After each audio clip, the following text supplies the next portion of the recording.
brioche French toast. Let's make it. This is gonna be good. I've had my espresso for the day, so I'm ready to make some brioche French toast. Here we go. 3 eggs, 1 teaspoon of cinnamon, teaspoon of vanilla, 200 mils of milk, sugar, 50 grams. Whisk it up. Leave this to the side. Brioche bread. Soak in the cubes in. Really want these soaked. Sugar on top. In the oven it goes. Okay, it's been like 25 minutes. Let's get this out. Powdered sugar. Syrup. Creme fraiche. And a bit of mint. Not bad. Oh my. This is the meal my husband requests most for dinner, and it's honestly a win for both of us because it takes me less than 30 minutes to make. It's so fun to make and eat because it all comes together in a hot skillet sizzling. You're going to start out by making your sauce, which is soy sauce, oyster sauce, rice vinegar, sriracha or chili paste, brown sugar, black pepper, and a bit of garlic and ginger. Get it nice and hot, add your cornstarch slurry, and then mix together until it thickens and take off the heat. I like to add some fried eggs to the pepper lunch, so that's what I'm doing there. Make sure the yolks are still runny, and then we're going to get our skillets nice and hot, add some butter, and then put our jasmine rice in the center. Get some thinly shaved ribeye, put it around the rice, and then pour in that sauce that we made over and just let it cook. Then top it off with the corn, some green onions, a little dab of butter on top, and then lots of black pepper. Sometimes I like to add some spicy mayo on top, but that's basically it. You eat right from the skillet. Chipotle makes good burrito bowls, but we make ours at home. Extra queso.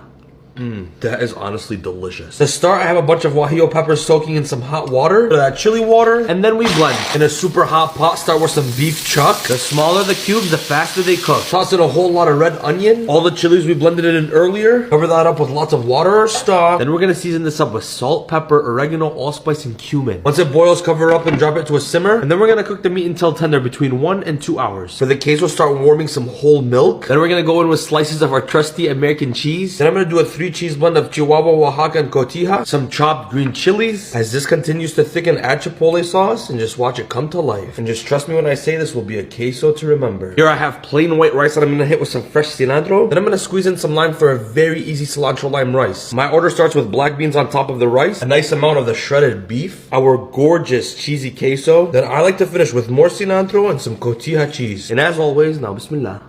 Everything homemade is better.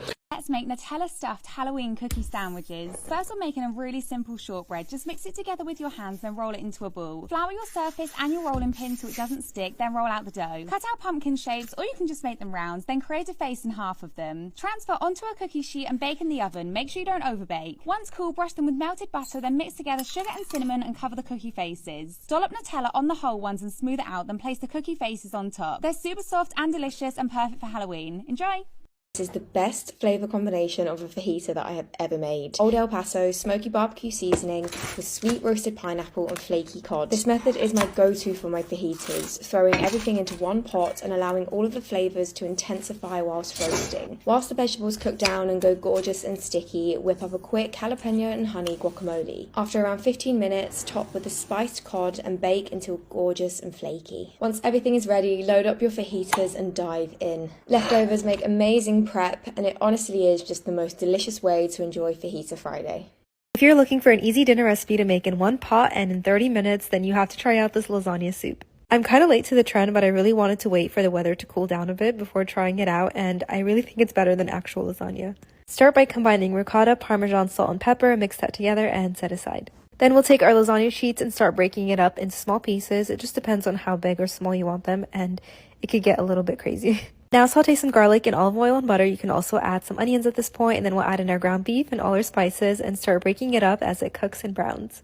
Then add in your favorite jarred pasta sauce, a little bit of heavy cream, and chicken broth. Mix together, add the pasta, let it cook, and then we'll finish it off with some parmesan, basil, and parsley. Also add in some mozzarella to get it nice and cheesy, and then it's time to plate it up.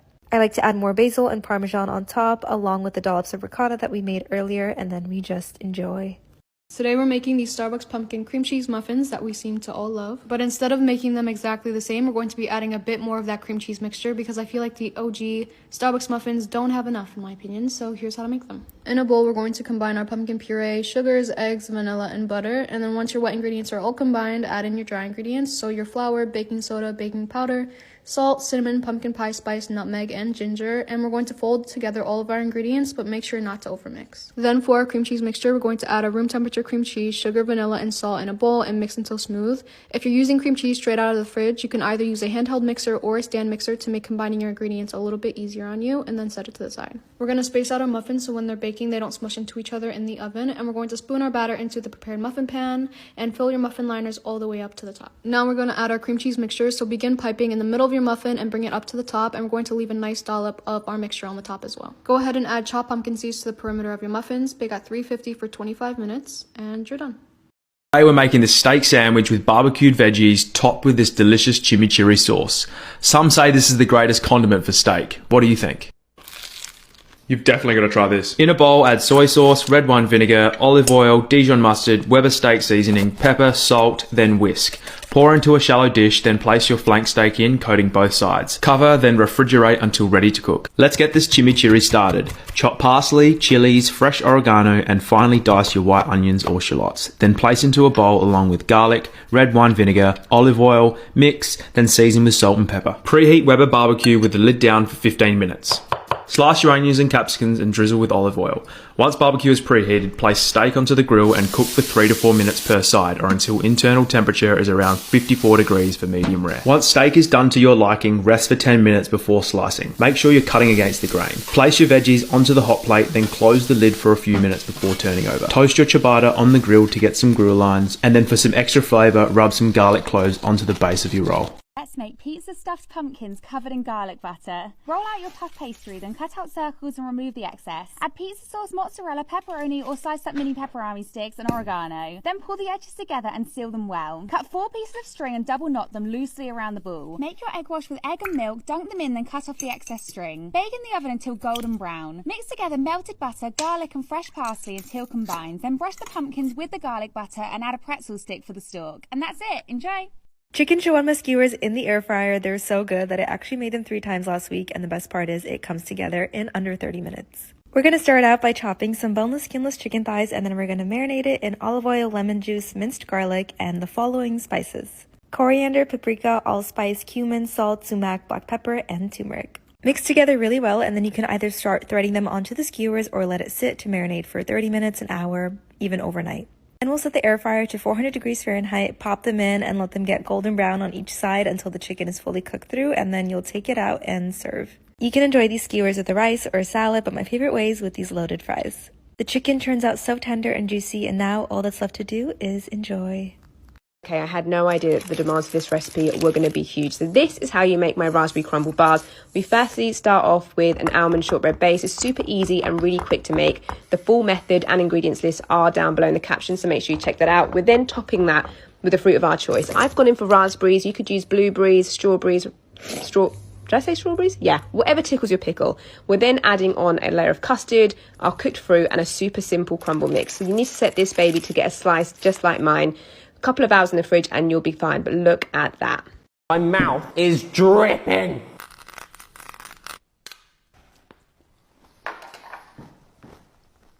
Bruh! Oh my god.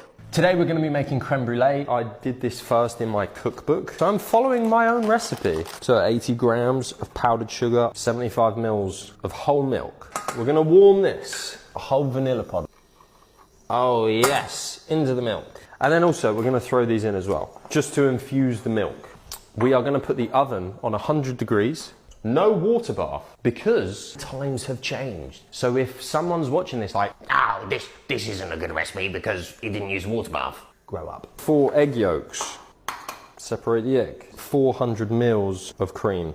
Where's my whisk? My whisk is gone. You don't want to incorporate too much air. Pour this hot milk in, gently mix everything together. Now we're going to strain it. So we've gotten rid of all the thick bits. Okay, that's good. I'll put these in carefully. They've been in for like an hour and 10 minutes. So they got a slight wobble. Then I'm gonna put the sugar on. Always Demerara. Don't come at me with the caster. Don't be that guy. This is going on top. Just evenly coat it. Now, the fun bit. Today for a dinner idea, we're making brown butter sage butternut squash mac and cheese. It's a delicious twist on the popular Trader Joe's mac and cheese that everybody loves, so I can't wait to share this recipe with you guys. To begin, we're going to add our butternut squash, onion, garlic, olive oil, salt, pepper, and oregano to a sheet pan. We're going to roast it in the oven at 400 degrees for about 35 to 40 minutes. Now we're going to do some multitasking, so boil your pasta until al dente, and while your pasta is boiling, we're going to get started on our brown butter sage sauce. Melt on your butter on medium heat, and once it begins foaming, we're going to add our fresh sage, and then we're going to allow it to continue to cook on medium heat until it's beautifully brown. You want to make sure you keep your eye on it because it can turn from brown to burned really quickly. We're going to toss our sauce in that strained pasta to help prevent our pasta from sticking to itself, as well as adding, of course, all of that beautiful flavor to the dish. Take your roasted veggies out of the oven, and we're going to allow it to cool for a bit, and then we're going to add everything into a blender as well as our pasta water and seasonings. Blend until smooth, and we're going to add it to a Dutch oven and simmer on low to medium heat. We're going to slowly add in our freshly grated cheese until nice and melted, and we're also going to add in splashes of pasta water until our consistency that we desire is achieved. And this is where you should give it a taste and adjust the seasonings to your preference, and then you can toss in your brown butter pasta. You're left with a beautiful aromatic and creamy sauce, and it's such a well-rounded flavored pasta, and it's definitely best served warm, so go ahead and garnish, and you're done.